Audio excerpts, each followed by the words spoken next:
প্রতিটা দিন এই আন্দোলন আন্দোলন আন্দোলন।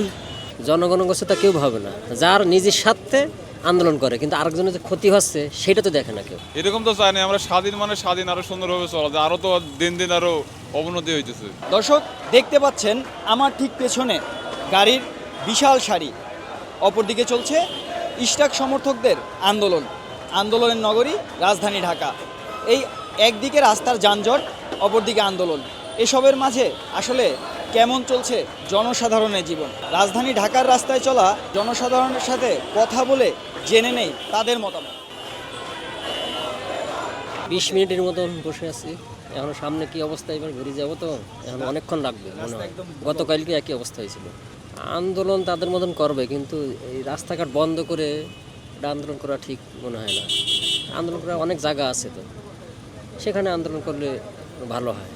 কারণ এখন বৃষ্টি বাদলার সময় এইভাবে যদি আন্দোলন করে মানুষের ভোগান্তি দেয়, এটা কতটুকু যুক্তিযুক্ত জনগণই ঠিক মতন বলতে পারবে।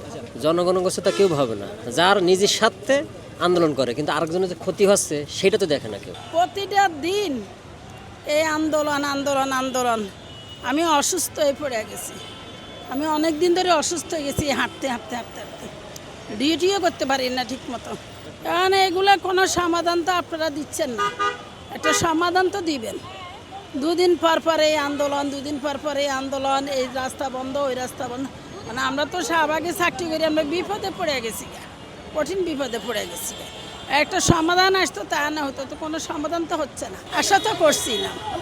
আশা তো করছিলাম পরিবর্তন হবে, ভালো কিছু হবে, ভালো কিছু। অন্তত দিনের পর দিন আরও খারাপ হয়ে যাচ্ছে। এইভাবে তো মানুষের ভোগান্তি বাড়তেছে, ইভেন চললে তো আমাদেরই লস। আমাদের গরিব মানুষ যেমন যে যারা কাজ শেষ করে এখন বাসায় যাবে তাদের ভোগান্তি, আমাদের ভোগান্তি, আমরা যে বসে গেছি 1-1.5 ঘন্টা 2 ঘন্টা থেকে।